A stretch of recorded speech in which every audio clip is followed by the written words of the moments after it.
नमस्कार साथियों, Chandel study point में आपका हार्दिक स्वागत है। तो जैसा कि आपने पिछले वीडियो लेक्चर में एक्सरसाइज 3.4 को देखा था, जो कि हमने समाप्त कर ली है। यदि आपने वह वीडियो लेक्चर नहीं देखा है तो मैं डिस्क्रिप्शन में लिंक दे दूंगा, आप वहां से उस वीडियो को देख सकते हैं और उसकी PDF भी वहां से फ्री में डाउनलोड कर सकते हैं। तो आज हम उससे आगे विविध प्रश्नावली को देखेंगे। तो आज हम विविध प्रश्नावली में विविध उदाहरणों को देखेंगे। तो सबसे पहले यहाँ पर उदाहरण नंबर 26 दिया है। ये कहता है यदि a बराबर हमें 2 गुणा 2 क्रम का आव्यूह दिया है तो सिद्ध कीजिए कि a की पावर n बराबर 2 गुणा 2 क्रम का आव्यूह है। n यहाँ पर स्मॉल n है, वो बिलोंग्स करता है कैपिटल N से। यदि आपको याद हो तो आपके क्लास 11th में एक चैप्टर है गणितीय आगमन सिद्धांत, उस पर आधारित यह प्रश्न है। यदि आपको गणितीय आगमन सिद्धांत नहीं आता है तो उसके केवल 4 स्टेप होते हैं, तो हम आपको समझाएंगे वो 4 स्टेप क्या हैं। तो आप देख सकते हैं हमने यहाँ पर गणितीय आगमन सिद्धांत के 4 स्टेप लिख लिए हैं। इसमें स्टेप नंबर बना है Pn बराबर हम e की पावर n को मानेंगे। तो आप देखिए यहाँ पर हमें e की पावर n दिया है, इसको हम Pn मानेंगे।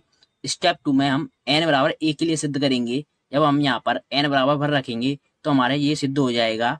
और स्टेप 3 में n बराबर k के लिए हम सिद्ध मानेंगे, इसको हम सिद्ध मानेंगे। और स्टेप 4 में n बराबर k+1 के लिए सिद्ध करेंगे। तो आप देख सकते हैं हम इनको क्रम वाइज इस सवाल में लगाएंगे। तो आप चाहो तो इसका स्क्रीनशॉट ले सकते हो, अन्यथा मैं इसको आपको PDF में भी प्रोवाइड करा दूंगा। तो हम शुरू करते हैं हल। तो सबसे पहले हम स्टेप नंबर 1 को करेंगे। हम इसको Pn मानेंगे, हमने आपको बताया था। अब स्टेप 2,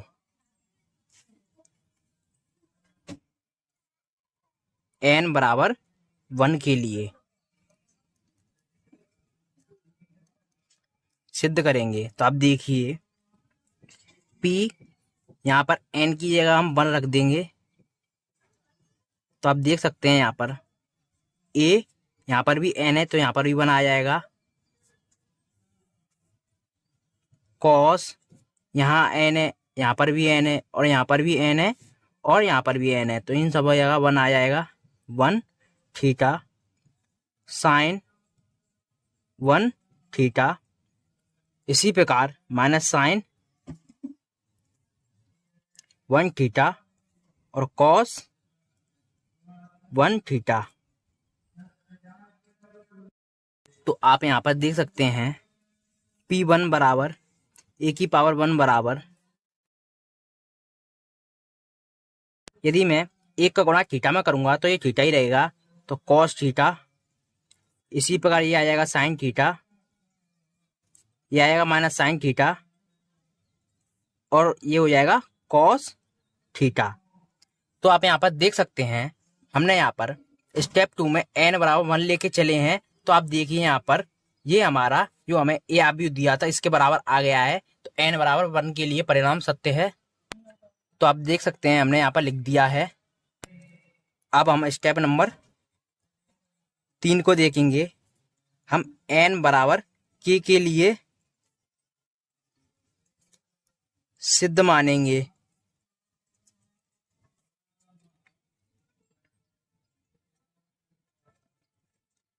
तो आप यहाँ देख सकते हैं P यहाँ पर n की जगह k रखेंगे, यहाँ पर n की जगह k रखेंगे, तो ये आ जाएगा आपका cos, यहाँ पर भी k रखेंगे, k theta sine k theta और माइनस साइन k थीटा और cos k थीटा। तो आप यहाँ पर देख सकते हैं हमने लिखा है माना n बराबर k के लिए परिणाम सत्य है, ये हमने माना है।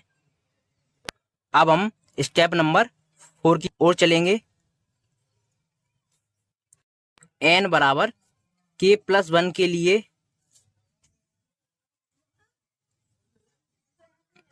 तो आप देखिए P k+1 बराबर a की पावर k+1 बराबर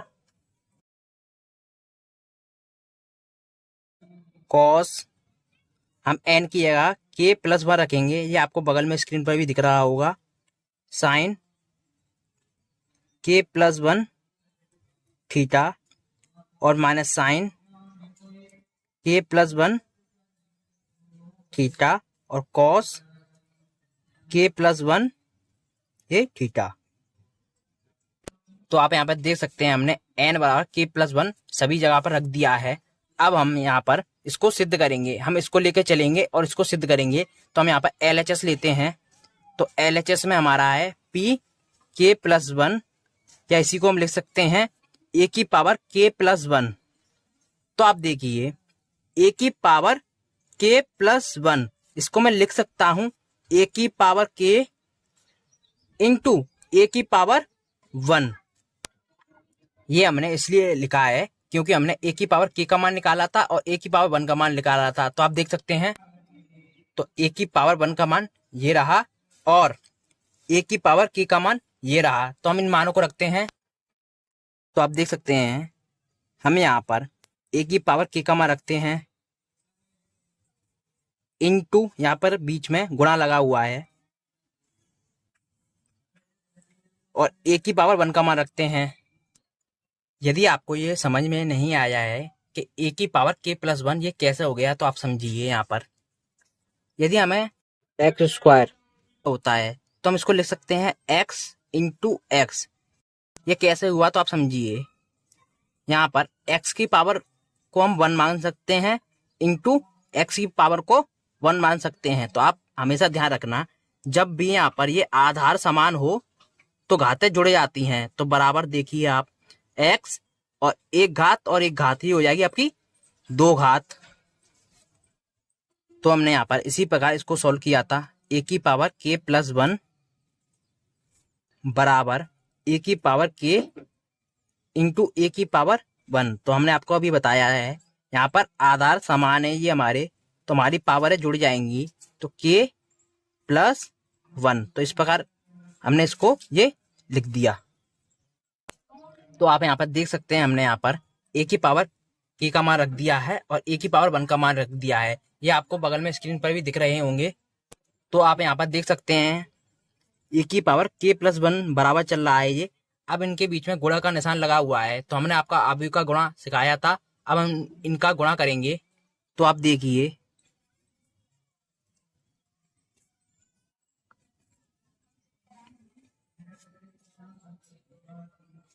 यदि मैं कॉस के थीटा का गुणा इसमें करूंगा तो आप देखिए के थीटा कॉस थीटा, इसी प्रकार प्लस साइन के थीटा और minus sign theta.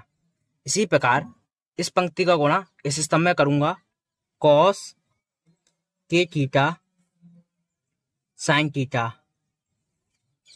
Plus sign के थीटा कॉस थीटा। आपको अवयव का गुणा बहुत अच्छे से समझाया है, आशा करता हूं आपको इसमें कोई दिक्कत नहीं आएगी।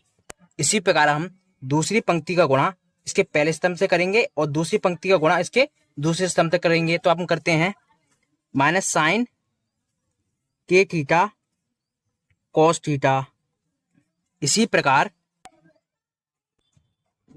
कॉस के थीटा माइनस साइन थीटा। इसी प्रकार इस पंक्ति को इसमें करेंगे, माइनस साइन के theta sine theta plus cos के थीटा कॉस थीटा। तो आप यहाँ पर देख सकते हैं ये हमारा cos x cos y plus sine x sine y, cos x plus y का सूत्र बन रहा है। इसी प्रकार ये भी साइन एक्स प्लस वाई का सूत्र बन रहा है और ये बन रहा है minus sine x plus y का। इसी प्रकार ये बन रहा है कॉस एक्स प्लस वाई का। तो आप देखिए a की पावर k प्लस 1 बराबर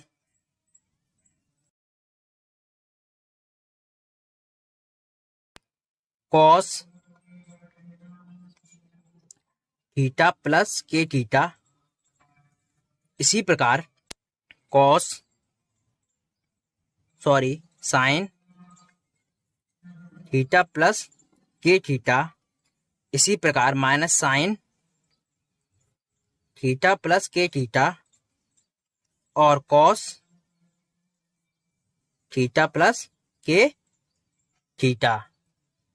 तो आप इसको थोड़ा सा संशोधित करके लिखें, ए की पावर के प्लस 1 बराबर, आप देखिए ये कॉस,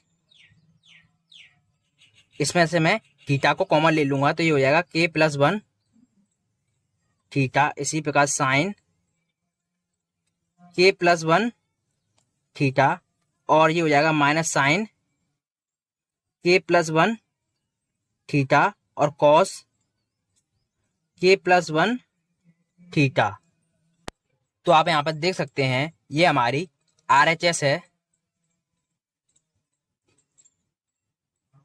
तो आप यहाँ पर देख सकते हैं हम LHS लेके चले थे और हमने यहाँ पर ए की पावर के प्लस 1 लेके चले थे और हमने यहाँ पर RHS जो कि हमें ये दिया है इसको हमने सिद्ध कर दिया है। तो इस प्रकार आप यहाँ पर लिख सकते हैं, इसलिए परिणाम n बराबर के प्लस 1 के लिए भी सत्य है, अर्थात ए की पावर n जो हमें एक आव्यूह दिया था समस्त प्राकृतिक संख्या n के लिए भी सत्य है। तो आप इस प्रकार इन सभी प्रश्नों को हल कर सकते हैं। तो अब इसमें हमें उदाहरण नंबर 27 दिया है। यह कहता है यदि a और b समान कोटि के सममित आव्यूह हैं तो दर्शाइए कि ए बी सममित है यदि और केवल यदि ए बी क्रम विनिमय है, अर्थात ए बी बराबर बी ए है। तो हम इसको हल करेंगे। इसकी भाषा थोड़ी कठिन है तो आप इसको समझें।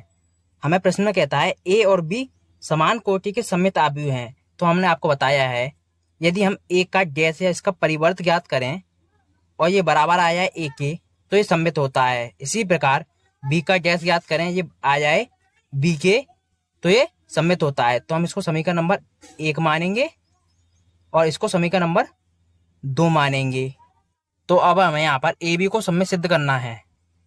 तो हमने यहाँ पर लिख दिया है, हमें सिद्ध करना है कि ए बी सममित है। हमें ए बी को सममित ज्ञात करना है तो हम इसका डैश ज्ञात करेंगे और इसका डैश बराबर आ जाए ए बी के तो यह सममित सिद्ध हो जाएगा। और ए बी का डैश बराबर आएगा ए बी के, ये जब ही संभव होगा जब ए बी क्रम विनिमय है, अर्थात ए बी बराबर बी ए। जो हमें ये कंडीशन दी हुई है इसको हम समीकरण नंबर 3 मानेंगे। तो अब हम ए बी को सममित सिद्ध करेंगे। तो आप देखिए हम ए बी का डैश ज्ञात करते हैं तो ये आता है बी डैश और ए डैश के। तो हमने आपको पिछले वीडियो लेक्चर में बताया है यदि हम किसी आव्यूह का डैश ज्ञात करें, जैसे कि पी बी है वो, इसका हम डैश ज्ञात करें तो ये बराबर आएगा बी डैश के और पी डैश के। तो आप इसको ध्यान रखें। इसी प्रकार हमने इसको किया है। अब यहाँ पर ए डैश का मान ए है और बी डैश का मान बी है, तो हम इन मानों को यहाँ पर रख देते हैं। तो ए बी का डैश बराबर बी डैश का मान बी और ए डैश का मान ए। तो हम यहाँ पर लिख सकते हैं ए डैश बराबर ए और बी डैश बराबर बी से। तो आप देखिए ए बी का डैश, अब हमें यहाँ पर दिया है बी ए, तो आप देख सकते हैं समीकरण नंबर 3 से बी ए का मान कितना है ए बी। तो हम यहाँ पर रख सकते हैं ए बी और हमें यही सिद्ध करना था। तो आप देख सकते हो यहाँ पर हमें ये सिद्ध करना था जो कि हमने सिद्ध कर दिया है। तो इस प्रकार ए बी का डैश बराबर आ गया ए बी के, अर्थात ए बी सममित है। तो अब इसमें हमें उदाहरण नंबर 28 दिया है। ये कहता है मान लीजिए कि ए बराबर 2 गुणा 2 क्रम का आव्यूह है, बी बराबर भी 2 गुणा 2 क्रम का आव्यूह है और सी बराबर भी 2 गुणा 2 क्रम का आव्यूह है। तो एक ऐसा आव्यूह डी ज्ञात कीजिए कि C D minus A B बराबर ओ। ओ यहाँ पर शून्य आव्यूह है। तो प्रश्न में हमें एक डी आव्यूह ज्ञात करने को कहा है, तो हम इसका हल करते हैं। तो आप यहाँ पर देख सकते हैं सभी आव्यूह 2 गुणा 2 क्रम के हैं, तो हम डी आव्यूह मानेंगे 2 गुणा 2 क्रम का। हम इसको मानते हैं एक्स वाई और यहाँ पर मान सकते हैं पी और क्यू। आप अपने इच्छा के अनुसार कुछ भी मान सकते हैं यहाँ पर। तो अब यहाँ पर हमें एक्स वाई और पी और क्यू के मान निकालने हैं। इन मानों को निकालने के लिए यहाँ पर हमें एक समीकरण दिया है। हम इसमें सी आव्यूह का मान रखेंगे, डी आव्यूह का मान रखेंगे, माइनस ए आव्यूह का मान रखेंगे, बी आव्यूह का मान रखेंगे बराबर ओ। 0 आव्यूह का मान रखेंगे। तो हम इन मानों को रखते हैं। तो आप यहाँ पर देख सकते हैं हमने यहाँ से सी आव्यूह का मान लिख लिया है और डी आव्यूह का मान लिख लिया है। इसी प्रकार ए और बी आव्यूह के मान लिख लिए हैं और यहाँ पर ओ शून्य आव्यूह का मान लिख लिया है। अब हम इसका गुणा इसमें करेंगे और इसका गुणा इसमें करेंगे। तो आप देखिए, तो इस प्रकार हमने इस पहली पंक्ति का गुणा के पहले स्तंभ के साथ किया तो हमें ये प्राप्त हुआ। इसी प्रकार इसकी पहली पंक्ति का गुणा इस आव्यूह के दूसरे स्तंभ के साथ किया तो ये प्राप्त हुआ। इसी प्रकार इस पंक्ति का गुणा इस स्तंभ के साथ किया तो ये प्राप्त हुआ। इस पंक्ति का गुणा इस स्तंभ के साथ किया तो ये प्राप्त हुआ। इसी प्रकार हमने इसका गुणा किया है तो हमें ये प्राप्त हुआ है। इसको तो हमने वैसा ही लिख दिया है। अब हम इसको सॉल्व करेंगे। तो आप देखिए यहाँ पर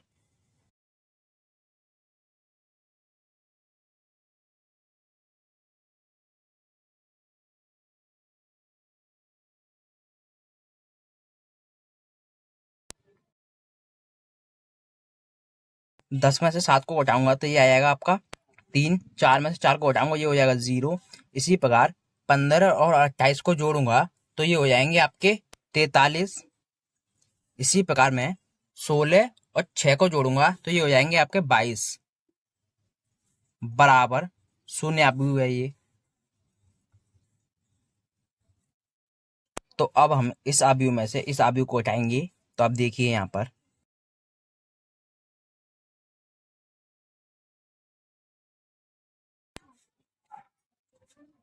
इसमें से इसको घटाऊंगा,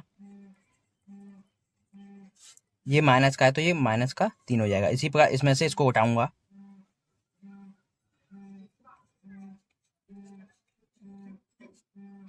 इसी प्रकार इसमें से इसको घटाऊंगा,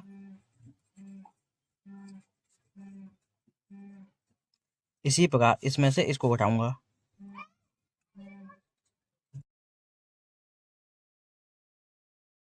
तो आप यहाँ पर देख सकते हैं हमें ये 2 गुणा 2 क्रम का आव्यूह प्राप्त हुआ है। इसी प्रकार ये भी 2 गुणा 2 क्रम का आव्यूह प्राप्त हुआ है। हमने आपको बताया है ये 2 गुणा 2 क्रम का आव्यूह है और ये भी 2 गुणा 2 क्रम का आव्यूह है। तो इनके संगत अवयव भी बराबर होंगे। तो हम इनको बराबर करते हैं। 2x प्लस 5p माइनस 3 ये इस 0 के बराबर होगा, बराबर 0। तो हम इसको थोड़ा और सरल करके लिखेंगे। तो आप देखिए 2x प्लस 5p बराबर 3 को उधर पक्षांतर करूंगा तो ये प्लस का 3 हो जाएगा। इसी प्रकार मैं इसे इसे और इसे इन तीनों के बराबर करूंगा। तो आप देखिए, तो आप यहाँ पर देख सकते हैं मैंने इसको इसके बराबर किया तो मुझे ये समीकरण प्राप्त हुई। इसी प्रकार इसको इसके बराबर किया तो ये प्राप्त हुआ और इसको इसके बराबर किया तो ये प्राप्त हुआ। हमें यहाँ पर 1, 2, 3 और 4 समीकरण प्राप्त हुई हैं। हम इसे विलोपन विधि से हल करेंगे। विलोपन विधि आपके क्लास 10th में है। मैं आशा करता हूँ आपने वो अच्छे से समझी होगी। तो आप यहाँ पर देखिए, तो इसमें मैं इस समीकरण को लूंगा और इस समीकरण को लूंगा क्योंकि इसमें x है और p है। इसी प्रकार इसमें भी x है और इसमें भी p है। हम इसको नहीं ले सकते क्योंकि इसमें y है और इसमें q है। हम केवल समान चर वाले समीकरण को ही लेंगे। तो आप देखिए यहाँ पर 2x प्लस 5p बराबर 3। इसी प्रकार 3x प्लस 8p बराबर 43। तो आप यहाँ पर देख सकते हैं बीजगुणन की विधि क्या होती है। यहाँ पर कितना है 2 तो हम इसके अपोजिट, और यहाँ पर कितना है 3 तो हम यहाँ पर 3 का गुणा करेंगे। और यहाँ पर कितना है 3 और यहाँ पर कितना है 2 तो यहाँ पर 2 है तो हम यहाँ पर 2 का गुणा करेंगे। तो आप यहाँ पर देख सकते हैं हमने 3 का गुणा इस समीकरण में किया तो हमें ये प्राप्त हुआ। इसी प्रकार 2 का गुणा इस समीकरण में किया तो ये प्राप्त हुआ। अब हम इसको सॉल्व करेंगे। इसको हम घटाने पर करते हैं। तो आप देखिए यहाँ पर ये प्लस का है तो ये माइनस का हो जाएगा, ये प्लस का है तो ये भी माइनस का हो जाएगा, ये प्लस का है तो ये भी माइनस का हो जाएगा। तो ये माइनस का 6 और प्लस का 6 ये कटे जाएंगे। 15 में से 16 को उठाऊंगा तो ये आएगा केवल यहाँ पर माइनस का p, और 9 में से 86 को घटाऊंगा तो ये आएगा आपका माइनस का 77। माइनस से माइनस कटे आएगा तो यहाँ से हमें p का मान प्राप्त हो जाएगा 77।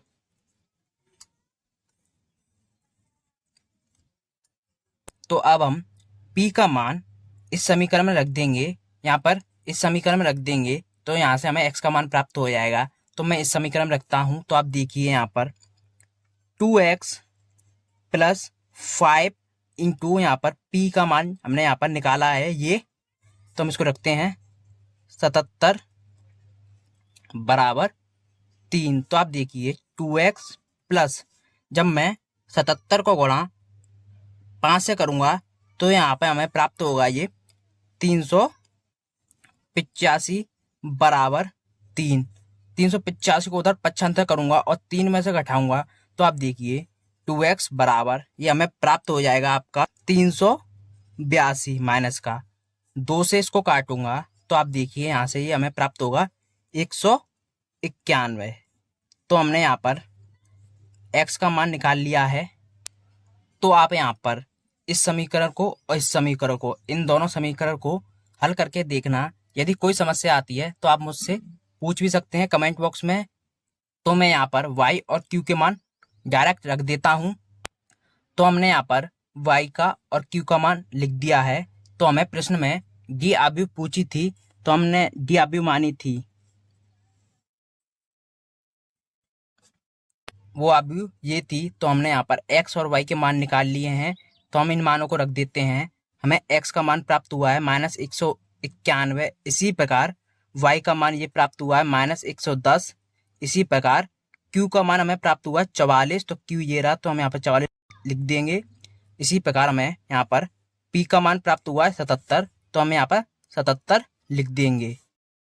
तो इस प्रकार आपका यह प्रश्न समाप्त होता है और इसी के साथ विविध प्रश्नावली के सभी उदाहरण समाप्त होते हैं। यदि आपको इस वीडियो लेक्चर में कोई समस्या आए तो आप कमेंट बॉक्स में मुझे कमेंट कर सकते हैं।